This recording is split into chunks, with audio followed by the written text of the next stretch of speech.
ನಮಸ್ಕಾರ. ಸ್ಪೆಷಲ್ ಸ್ಟೋರಿಗೆ ಸ್ವಾಗತ. ನಾನು ಚೈತ್ರರಾಜ್. ದೋಸ್ತಿ ಆಯಸ್ಸು ಜಸ್ಟ್ 6 ತಿಂಗಳ. ಡಿಸೆಂಬರ್ನಲ್ಲಿ ಎಲೆಕ್ಷನ್ ನಡೆಯೋದು ಪಕ್ಕಾನ. ಬಿಜೆಪಿ ಮಾಡ್ಕೊಂಡಿದ್ಯಾ ಸೀಕ್ರೆಟ್ ಗೇಮ್ ಪ್ಲಾನ್? ಬಿಎಸ್ವೈಗೆ ಗುಮ್ಮೋಕೆ ಟಗರು ರೆಡಿ ಮಾಡಿದ್ದು ಅದ್ಯಾವ ರಣನೀತಿ? ದೇವೇಗೌಡರ ಮೈಂಡ್ ನಲ್ಲಿ ಓಡ್ತಿರೋದು ಯಾರನ್ನ ಮಟ್ಟ ಹಾಕೋ ರಣತಂತ್ರ? ಇದೇ ಇವತ್ತಿನ ಸ್ಪೆಷಲ್ ಸ್ಟೋರಿ. ರಾಜಕೀಯ ರಗಳೆ ಜಸ್ಟ್ 6 ತಿಂಗಳ. ಮತ್ತೆ ಸರ್ಕಾರದ ಬಗ್ಗೆ ಒಳ್ಳೆ ಅಭಿಪ್ರಾಯ ಇಲ್ಲ ಮತದಾರರಿಗೆ. ಇದನ್ನೆಲ್ಲ ಸರಿಪಡಿಸಬೇಕು. ಡಿಸೆಂಬರ್ನಲ್ಲಿ ಎಲೆಕ್ಷನ್ ನಡೆಯೋದು ಪಕ್ಕಾನ.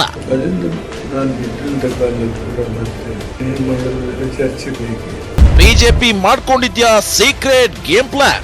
ಸದ್ಯದಲ್ಲೇ ಅದಕ್ಕೆ ಮುಕ್ತಿ ದೊರೆಯುತ್ತೆ. ಸ್ವಲ್ಪ ಕಾದು ನೋಡಿ. ದೋಸ್ತಿ ಕಟ್ಟಿದ ದೇವೇಗೌಡರೇ ಹಾಕಿದ್ದಾರೆ ಮಧ್ಯಂತರ ಚುನಾವಣೆ ಬಾಂಬ್. ಎಸ್ ವೀಕ್ಷಕರೇ, ದಳಪತಿ ಹಾಕಿದ ಈ ಒಂದೇ ಒಂದು ಬಾಂಬ್ ಈಗ ಕೈಕಮಲದ ಬುಡದಲ್ಲಿ ಡಮ್ ಡಮ್ ಅಂತ ಸಿಡಿತಿದೆ.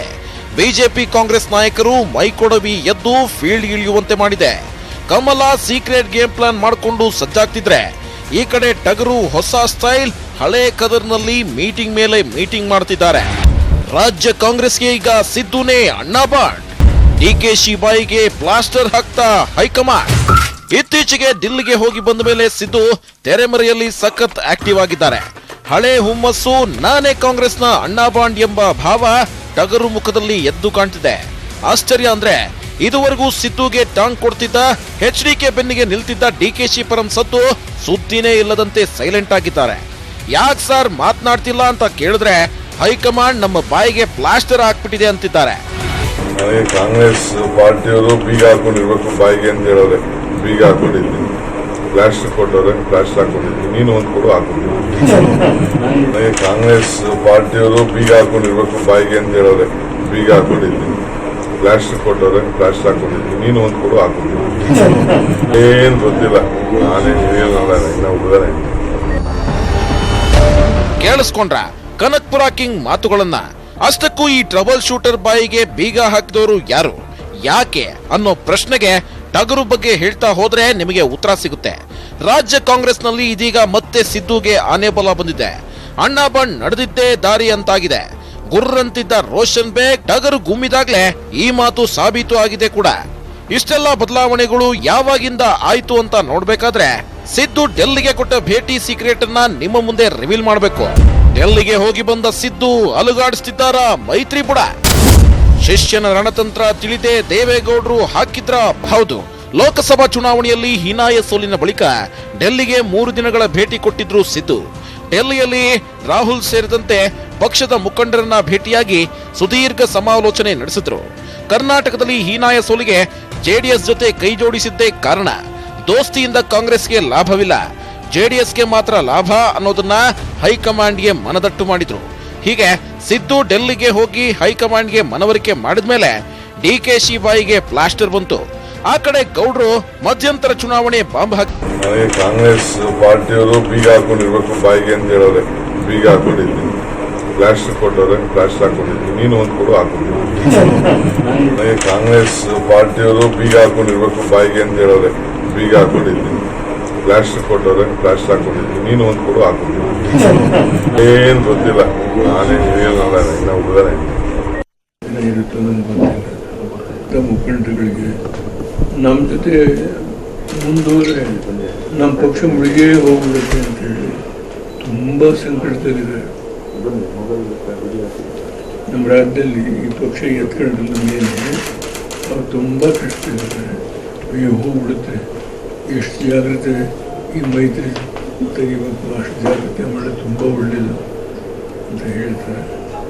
ಅದಕ್ಕೆ ನಮ್ಮದು ಒಂದು ಮಂತ್ರಿಗಳು ಆಗತ್ತೆ ಅನ್ನೋದ್ರ ಬಗ್ಗೆ ಕೇಳಿದ್ರಲ್ಲ ವೀಕ್ಷಕರೇ, ಸ್ವತಃ ದೇವೇಗೌಡರೇ ದೋಸ್ತಿ ಮಾಡ್ಕೊಂಡ ಕಾಂಗ್ರೆಸ್ ವಿರುದ್ಧ ಆಡ್ತಿರೋ ಮಾತುಗಳು ಹೇಗಿವೆ ಅಂತ.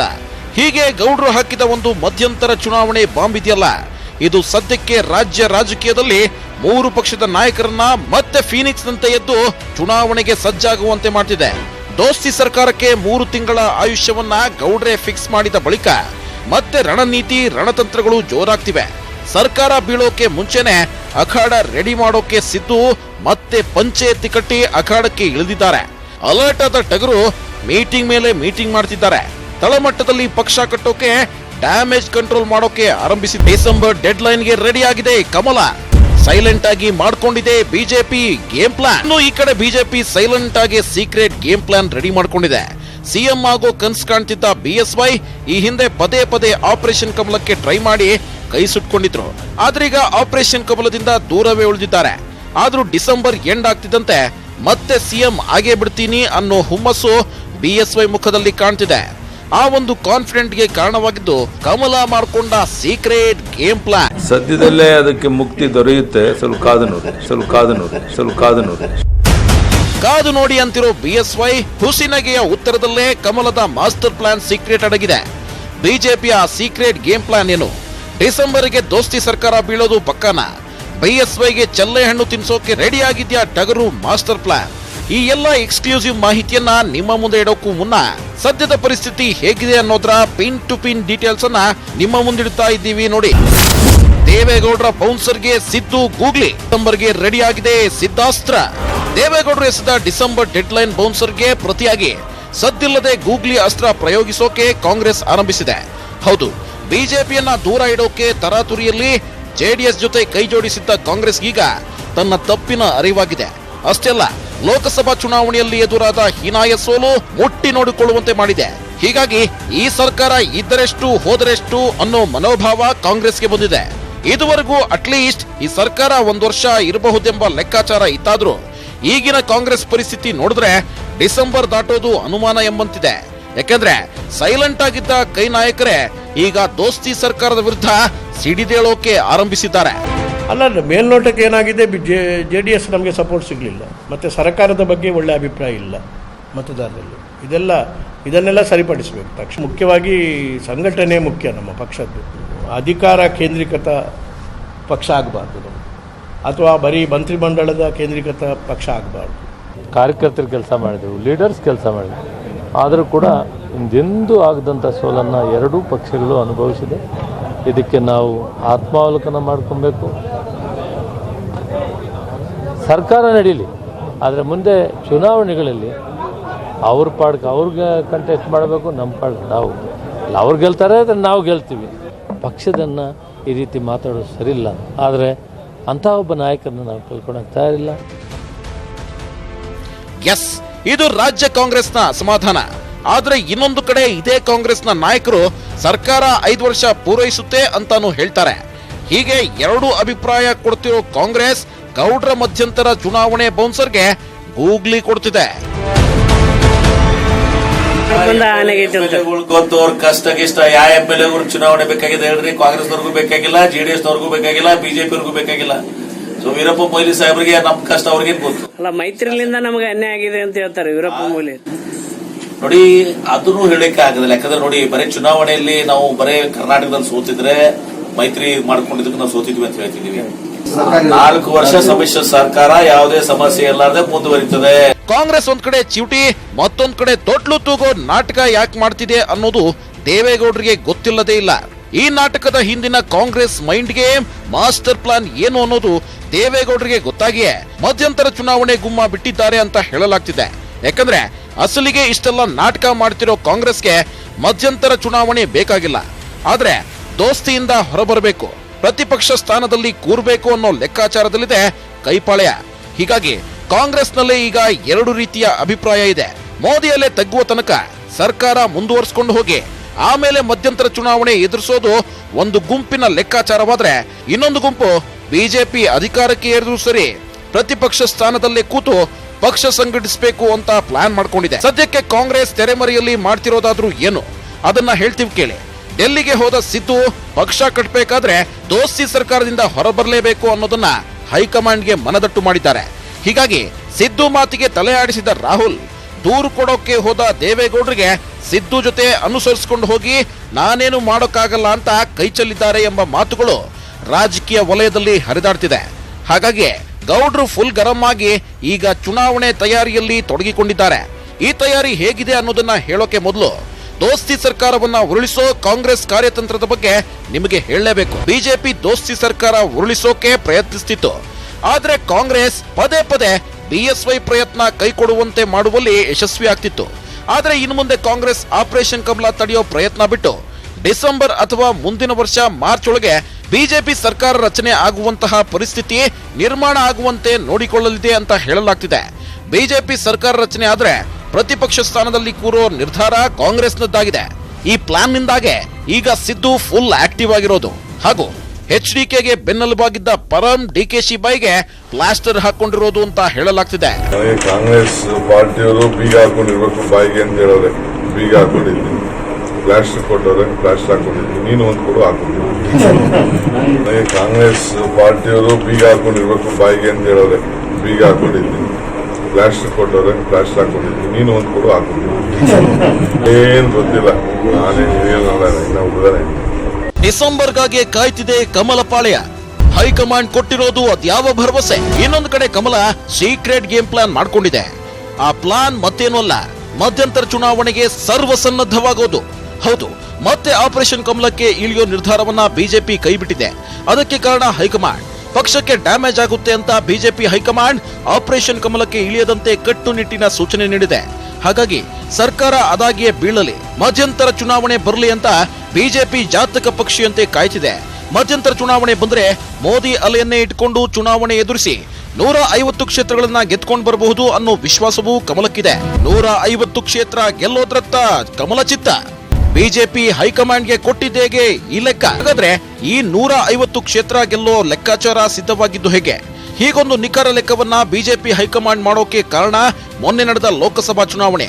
ಹೌದು, ಈ ಲೋಕಸಭಾ ಚುನಾವಣೆಯಲ್ಲಿ ರಾಜ್ಯದ 177 ವಿಧಾನಸಭಾ ಕ್ಷೇತ್ರಗಳಲ್ಲಿ ಬಿಜೆಪಿ ಮುನ್ನಡೆ ಸಾಧಿಸಿತ್ತು. ಹಾಗಾಗಿ ದೋಸ್ತಿಗಳ ಕಿತ್ತಾಟ, ರಗಳೆ, ರಂಪಾಟ ಎಲ್ಲವನ್ನೂ ನೋಡಿದ ಜನ ಮಧ್ಯಂತರ ಚುನಾವಣೆ ನಡೆದ್ರೆ ಅಟ್ಲೀಸ್ಟ್ 150 ಸ್ಥಾನವನ್ನಾದರೂ ಬಿಜೆಪಿ ಗೆಲ್ಲುವಂತೆ ಮಾಡ್ತಾರೆ ಅನ್ನೋ ಲೆಕ್ಕಾಚಾರ ಹೈಕಮಾಂಡ್ನದ್ದು. ಹೀಗಾಗಿ ರಾಜ್ಯ ಬಿಜೆಪಿ ನಾಯಕರು ಪಕ್ಷ ಸಂಘಟನೆಯಲ್ಲಿ ಬ್ಯುಸಿಯಾಗಿದ್ದಾರೆ. ಬಿಎಸ್ವೈ ಸಿಎಂ ಆಗೋ ಕನಸು ಕಾಣ್ತಿದ್ದಾರೆ. ಆದ್ರೆ ಈ ಎಲ್ಲಾ ಲೆಕ್ಕವನ್ನ ತಲೆಗಳಿಗಾಗಿಸಿ ಬಿಎಸ್ವೈ ಗುಮ್ಮೋಕೆ ಟಗರು ಹಾಕೊಂಡ ಲೆಕ್ಕನೇ ಬೇರೆ ಇದೆ. ಇವರಪ್ಪ ಪಾಪ ಅವ್ರ ಕನಸುಗಳಿಗೆಲ್ಲ ಯಾರು ಉತ್ತರ ಕೊಡಕ್ಕಾಗೋದಿಲ್ಲ. ಇದು ಬಹಳ ಸಾರಿ ಹೇಳ್ಕೊಂಡು ಬತ್ಲೇ ಇದ್ದಾರೆ. ಅದು ಯಾವತ್ತೂ ಕೂಡ ಯಡಿಯೂರಪ್ಪ ಹೇಳ್ದದು ಒಂದು ಕೂಡ ಸತ್ಯ ಆಗಿಲ್ಲ ಅಲ್ವಾ? ಸಿದ್ದರಾಮಯ್ಯನವ್ರಿಗೆ ಹೇಳ್ತೇನೆ, ನಾನು ಮುಖ್ಯಮಂತ್ರಿ ಕನಸು ಕಂಡೇ ಇಲ್ಲಪ್ಪ, ಮುಖ್ಯಮಂತ್ರಿಗಿರಿ ನಾನು ನೋಡಾಗಿದೆ. ಹೀಗೆ ಬಿಜೆಪಿ ಒಂದು ಲೆಕ್ಕ ಹಾಕಿದ್ರೆ ಟಗರು ಹಾಕಿಕೊಂಡಿರೋ ಲೆಕ್ಕನೇ ಬೇರೆ. ಯಾರನ್ನ ಎಲ್ಲಿ ಹೇಗೆ ಗುಮ್ಮಬೇಕು ಅಂತ ಟಗರು ಮಾಡ್ಕೊಂಡ ಪ್ಲಾನೇ ರಣರೋಚಕ. ಆ ಇಂಟ್ರೆಸ್ಟಿಂಗ್ ಸ್ಟೋರಿನ ನಿಮ್ಮ ಮುಂದೆ ಇಡ್ತೀವಿ ಬ್ರೇಕ್ ಆದ್ಮೇಲೆ. ಡಿಸೆಂಬರ್ ಎಂಡ್ ನಲ್ಲಿ ಮಧ್ಯಂತರ ಚುನಾವಣೆ ಪಕ್ಕಾನ? ಸಿದ್ದು ರೆಡಿ ಆಗ್ತಿರೋದು, ಮೀಟಿಂಗ್ ಮೇಲೆ ಮೀಟಿಂಗ್ ಮಾಡ್ತಿರೋದು ನೋಡಿದ್ರೆ ಇಂತಹದ್ದೊಂದು ಅನುಮಾನ ಬಲವಾಗ್ತಿದೆ. ಹಾಗಾದ್ರೆ ಚುನಾವಣೆಗೆ ಸಜ್ಜಾಗ್ತಿದ್ದಾರೆ ಅಂತ ಹೇಳಲಾಗ್ತಿರೋ ಸಿದ್ದು ಮಾಡ್ಕೊಂಡ ಪ್ಲಾನ್ ಹೇಗಿದೆ? ಬಿಜೆಪಿ ಲೆಕ್ಕಾಚಾರ ಏನು? ಆ ಸ್ಟೋರಿ ನಿಮ್ಮ ಮುಂದೆ. ಯಾರ್ಯಾರನ್ನ ಗುಮ್ಮುತ್ತೆ ಕಾಂಗ್ರೆಸ್ ಟಗರು? ಹೇಗಿದೆ ಗೊತ್ತಾ ಸಿದ್ದು ರಣರೋಚಕ ಲೆಕ್ಕಾಚಾರ? ಮಧ್ಯಂತರ ಚುನಾವಣೆ ಬಗ್ಗೆ ಬಿಜೆಪಿ ಹಾಕೊಂಡ ಲೆಕ್ಕಾಚಾರ ಒಂದು, ಕಾಂಗ್ರೆಸ್ ಹಾಕೊಂಡ ಲೆಕ್ಕಾಚಾರ ಇನ್ನೊಂದು. 2009ರಲ್ಲಿ ಬಿಜೆಪಿ ಜೆಡಿಎಸ್ ದೋಸ್ತಿ ಸರ್ಕಾರ ಬೀಳೋದಕ್ಕೆ ಕಾರಣವಾದ ಕುಮಾರಸ್ವಾಮಿ ನಡವಳಿಕೆ ಹಾಗೂ ಕೊಟ್ಟ ಮಾತಿಗೆ ತಪ್ಪಿದ್ದು ಆ ಚುನಾವಣೆಯಲ್ಲಿ ಬಿಜೆಪಿಗೆ ಜನರ ಅನುಕಂಪದ ಮತ ಬೀಳೋಕೆ ಕಾರಣವಾಗಿತ್ತು. ಅದೇ ರೀತಿ ಈ ಬಾರಿ ದೋಸ್ತಿಗಳ ಕಿತ್ತಾಟವನ್ನ ನೋಡಿ ಬೇಸತ್ತ ಜನರು ಬಿಜೆಪಿ ಕಡೆ ವಾಳ್ತಾರೆ ಅನ್ನೋದು ಬಿಎಸ್ವೈ ಲೆಕ್ಕಾಚಾರ. ಆದ್ರೆ ಈ ಕಡೆ ಟಗರು ಮಾತ್ರ ಎಲ್ಲರನ್ನ ಗುಮ್ಮೋಕೆ ಮಾಡ್ಕೊಂಡ ಮಾಸ್ಟರ್ ಪ್ಲಾನ್ ಬೇರೆ ಇದೆ. ಯಾರನ್ನ ಎಲ್ಲಿ ಹೇಗೆ ಗುಂಬೇಕು ಅಂತ ಟಗರು ಹಾಕೊಂಡ ಲೆಕ್ಕನೇ ರಣರೋಚಕ. ಹೌದು, ಸಿದ್ದು ಪ್ಲಾನ್ ಲಿಸ್ಟ್ ನಲ್ಲಿ ಜೆಡಿಎಸ್ ನ ಮುಳುಗಿಸೋದು ಮಾತ್ರ ಅಲ್ಲ, ಬಿಜೆಪಿಗೂ ಹೊಡೆತ ಕೊಡಬೇಕು ಅನ್ನೋ ಲೆಕ್ಕಾಚಾರವಿದೆ. ಯಾವ ವಿರೋಧ ಪಕ್ಷ ಸಮರ್ಥವಾಗಿ ಆಡಳಿತ ಸರ್ಕಾರದ ವೈಫಲ್ಯವನ್ನ ಎತ್ತು ತೋರಿಸುತ್ತಾ ಆ ಪಕ್ಷಕ್ಕೆ ಮುಂದಿನ ಚುನಾವಣೆಯಲ್ಲಿ ಜನ ಮತ ಹಾಕ್ತಾರೆ ಅನ್ನೋದು ಸಿದ್ದು ಲೆಕ್ಕಾಚಾರ. 2009ರಲ್ಲಿ ಬಿಜೆಪಿ ಸರ್ಕಾರ ರಚಿಸಿದಾಗ ಆಡಳಿತ ಪಕ್ಷದಲ್ಲಿದ್ದ ರೆಡ್ಡಿ ದೊರೆಗಳ ವಿರುದ್ಧ ವಿರೋಧ ಪಕ್ಷದ ನಾಯಕರಾಗಿ ಸಿದ್ದು ಮಾಡಿದ್ದ ಹೋರಾಟ 2013ರಲ್ಲಿ ಕಾಂಗ್ರೆಸ್ ಬಹುಮತದಿಂದ ಸರ್ಕಾರ ರಚಿಸುವಂತೆ ಮಾಡಿತ್ತು. ಆದ್ರೆ ಸಿದ್ದು ಆಡಳಿತ ನೋಡಿದ ಜನ 2018ರಲ್ಲಿ ಸಂಪೂರ್ಣ ಬಹುಮತ ಕೊಡ್ಲಿಲ್ಲ. ಹೀಗಾಗಿ ವಿಧಾನಸಭಾ ಚುನಾವಣೆಯಲ್ಲಿ ಆಡಳಿತ ವಿರೋಧಿ ಅಲೆ ವರ್ಕೌಟ್ ಆಗುತ್ತೆ ಅನ್ನೋದು ಸಿದ್ದರಾಮಯ್ಯ ಲೆಕ್ಕಾಚಾರ. ಸಿದ್ದು ಈಗ ಒಂದು ನಿರ್ಧಾರಕ್ಕೆ ಬಂದಿದ್ದಾರೆ. ಈಗ ನಾವು ವಿರೋಧ ಪಕ್ಷದಲ್ಲಿ ಕುಂತ್ಕೊಂಡ್ರೂ ಪರವಾಗಿಲ್ಲ, ಮುಂದಿನ ದಿನಗಳಲ್ಲಿ ಅಧಿಕಾರಕ್ಕೆ ಬರ್ತೀವಿ ಅನ್ನೋ ದೂರಾಲೋಚನೆ ಮಾಡ್ಕೊಂಡಿದ್ದಾರೆ. ಹಾಗಾಗಿ ಡಿಸೆಂಬರ್ನಲ್ಲಿ ಕಾಂಗ್ರೆಸ್ಗೆ ಲಾಭ ಮಿಸ್ ಆದ್ರೂ ಮಧ್ಯಂತರ ಅವಧಿ ಮುಗಿದು ನಂತರ ಬರೋ ಚುನಾವಣೆಯಲ್ಲಿ ಮತ್ತೆ ಅಧಿಕಾರಕ್ಕೆ ಬರಬಹುದು ಎಂಬ ಲೆಕ್ಕಾಚಾರ ಇಟ್ಟುಕೊಂಡ ಟಗರು ಎಲ್ಲರನ್ನ ಗುಮ್ಮೋಕೆ ಈಗಿನಿಂದಲೇ ಫೀಲ್ಡ್ ರೆಡಿ ಮಾಡ್ತಿದ್ದಾರೆ. ಡೆಲ್ಲಿಗೆ ಹೋಗಿ ಬಂದ ಮೇಲೆ ಅಣ್ಣಾಬಾನ್ ಫುಲ್ ಬ್ಯುಸಿನೂ ಆಗ್ಬಿಟ್ಟಿದ್ದಾರೆ. 2005ರಿಂದ ಅಹಿಂದವನ್ನ ಕಟ್ಟಿದ್ದ ಸಿದ್ದು ಮತ್ತೆ ಈ ಅಹಿಂದ ಸಂಘಟನೆಯ ಬಲವರ್ಧನೆಗೆ ಮುಂದಾಗಿದ್ದಾರೆ. ಪಕ್ಷ ಸಂಘಟನೆಗಾಗಿ ಅಖಾಡಕ್ಕೆ ಇಳಿದಿದ್ದಾರೆ. ಮೀಟಿಂಗ್ ಮೇಲೆ ಮೀಟಿಂಗ್ ಮಾಡ್ತಾ ಜಿಲ್ಲೆಯನ್ನ ಸುತ್ತಾಡ್ತಿದ್ದಾರೆ. ಕಾರ್ಯಕರ್ತರು ಸ್ಥಳೀಯ ಮುಖಂಡರ ಸಭೆ ನಡೆಸುತ್ತಿದ್ದಾರೆ. ಹೀಗೆ ಟಗರು ಅಸಲಿ ಆಟ ಶುರುವಾಗಿರೋದು ಜೆಡಿಎಸ್ ತರಾತುರಿಯಲ್ಲಿ ರಾಜ್ಯ ಪ್ರವಾಸಕ್ಕೆ ಹೊರಟಿರೋದನ್ನೆಲ್ಲ ನೋಡ್ತಿದ್ರೆ ಡಿಸೆಂಬರ್ ಮುಹೂರ್ತ ನಿಜವಾಗುತ್ತಾ ಅನ್ನೋ ಸಂಶಯವನ್ನ ಬಲವಾಗಿಸಿದೆ. ಜೆಡಿಎಸ್ ಸುಮ್ಮನೆ ಕೂತಿಲ್ಲ. ವರಿಷ್ಠರು ಮಧ್ಯಂತರ ಚುನಾವಣೆ ಕಿಕ್ ಏರಿಸಿದ ಬೆನ್ನಲ್ಲೇ ದಳ ನಾಯಕರು ಅಲರ್ಟ್ ಆಗಿದ್ದಾರೆ. ಹಾಗಾದ್ರೆ ಹೇಗಿದೆ ದಳಪತಿಗಳ ಸೀಕ್ರೆಟ್ ಪ್ಲಾನ್? ಆ ರಿಪೋರ್ಟ್ ಇಲ್ಲಿದೆ ನೋಡಿ. ಮಂಡ್ಯದಲ್ಲಿ ಸೋತ ನಿಖಿಲ್ ದಿಢೀರ್ ಪಾದಯಾತ್ರೆ ನಿರ್ಧಾರ ಮಾಡಿದ್ದಾರೆ. ಎಸ್ ವೀಕ್ಷಕರೇ, ಆಂಧ್ರ ಸಿಎಂ ಜಗನ್ ಕಾಪಿ ಮಾಡೋಕೆ ಹೊರಟ ನಿಖಿಲ್ ಹಳೆ ಮೈಸೂರು ಭಾಗದಲ್ಲಿ ಪಾದಯಾತ್ರೆ ಮಾಡೋಕೆ ಪ್ಲಾನ್ ಮಾಡ್ಕೊಂಡಿದ್ದಾರೆ. ಜೂನ್ 27ರಂದು ಈ ಸಂಬಂಧ ಸಭೆಯನ್ನು ಕರೆದಿದ್ದಾರೆ. ಹೀಗೆ ಪಾದಯಾತ್ರೆಗೆ ಮುಂದಾಗಿರೋ ಉದ್ದೇಶವೇ ಮಧ್ಯಂತರ ಚುನಾವಣೆ ಅನ್ನೋ ಗುಸುಗುಸು ಈಗ ಹುಟ್ಟಿಕೊಂಡಿದೆ. ಜೆಡಿಎಸ್ನ ಪಾದಯಾತ್ರೆಗೆ ಚಾಲನೆ ಸಿಗೋ ಸಾಧ್ಯತೆ ಇದೆ. ಇಷ್ಟೇ ಅಲ್ಲದೆ ಸ್ವತಃ ದೇವೇಗೌಡರೇ ತಳಮಟ್ಟದಲ್ಲಿ ಪಕ್ಷ ಸಂಘಟನೆ ಮಾಡೋಕೆ ಅಖಾಡಕ್ಕೆ ಇಳಿಯಲಿದ್ದಾರೆ ಅಂತಾನೂ ಹೇಳಲಾಗ್ತಿದೆ. ಈ ಕಡೆ ಸಿಎಂ ಕುಮಾರಸ್ವಾಮಿ ಉತ್ತರ ಕರ್ನಾಟಕ ಭಾಗದಲ್ಲಿ ಗ್ರಾಮ ವಾಸ್ತವ್ಯ ಮಾಡ್ತಿದ್ದಾರೆ. ಉತ್ತರ ಕರ್ನಾಟಕ ನಿರ್ಲಕ್ಷ್ಯ ಆರೋಪದಿಂದ ದೂರಾಗೋ ಸರ್ಕಸ್ ಮಾಡ್ತಿದ್ದಾರೆ. ಒಟ್ನಲ್ಲಿ ಲೋಕಸಭಾ ಎಲೆಕ್ಷನ್ ಬಳಿಕ ಸೈಲೆಂಟ್ ಆಗಿದ್ದ ರಾಜ್ಯ ರಾಜಕೀಯಕ್ಕೆ ದೇವೇಗೌಡರ ಮಧ್ಯಂತರ ಚುನಾವಣೆ ಹೇಳಿಕೆ ಇಷ್ಟೆಲ್ಲ ಕಿಕ್ಕೇರಿಸಿದೆ. ಪರಿಣಾಮ ಮುಂದಿನ ದಿನಗಳಲ್ಲಿ ದೋಸ್ತಿಗಳ ನಡುವಿನ ಅಪನಂಬಿಕೆ ಮತ್ತಷ್ಟು ಹೆಚ್ಚಾಗೋ ಸಾಧ್ಯತೆಗಳಿವೆ. ವಿಧಾನಸಭೆ ವಿಸರ್ಜನೆಗೆ ಪ್ರಯತ್ನ ನಡೆಯಬಹುದು. ಬಿಜೆಪಿ ತನ್ನ ಹಕ್ಕು ಮಂಡಿಸಿ ಸರ್ಕಾರ ರಚನೆಗೆ ಮುಂದಾಗಬಹುದು. ಅಥವಾ ರಾಷ್ಟ್ರಪತಿ ಆಡಳಿತವೇ ಜಾರಿಯಾದ್ರೂ ಅಚ್ಚರಿಯಿಲ್ಲ. ಇನ್ನೂ ಬದಲಾದ ಸನ್ನಿವೇಶದಲ್ಲಿ ಮತ್ತೆ ದೋಸ್ತಿಗಳ ನಡುವೆ ಒಪ್ಪಂದ ಏರ್ಪಟ್ಟು ಜೆಡಿಎಸ್ ಕಾಂಗ್ರೆಸ್ಗೆ ಸಿಎಂ ಹುದ್ದೆ ಬಿಟ್ಕೊಡಬಹುದು. ದಲಿತ ಸಿಎಂ ಹೆಸರಲ್ಲಿ ಖರ್ಗೆ ಅಥವಾ ಪರಂಗೆ ಸಿಎಂ ಕುರ್ಚಿ ಬಂದ್ರೂ ಬರಬಹುದು. ಹಾಗಾಗಿ ಯಾರು ಯಾವ ದಾಳವನ್ನ ಯಾವ ಸಂದರ್ಭದಲ್ಲಿ ಉರುಳಿಸ್ತಾರೆ ಅನ್ನೋದನ್ನ ಹೇಳೋಕ್ ಸಾಧ್ಯವಿಲ್ಲ. ದೋಸ್ತಿ ಸರ್ಕಾರ ಡಿಸೆಂಬರ್ಗೆ ಎಂಡ್, ಮಧ್ಯಂತರ ಚುನಾವಣೆ ಫಿಕ್ಸ್ ಅಂತ ಯಾವಾಗ ಗೌಡ್ರು ಹೇಳಿದ್ರೋ ಅವತ್ತಿನಿಂದ ರಾಜ್ಯ ರಾಜಕೀಯಕ್ಕೆ ಕಿಕ್ಕೇರಿದೆ. ರಾಜಕೀಯ ರಗಳೆ ಜೋರಾಗಿದೆ. ಈ ಎಲ್ಲ ಬೆಳವಣಿಗೆ ಅಂತ್ಯ ಹೇಗಾಗುತ್ತೋ ಕಾದು ನೋಡಬೇಕು. ಇದೇ ಇವತ್ತಿನ ಸ್ಪೆಷಲ್. ನೋಡ್ತಾರೆ ನ್ಯೂಸ್ 18 ಕನ್ನಡ. ಜಾಲ ನಮ್ಮದು, ಬಲ ನಿಮ್ಮದು.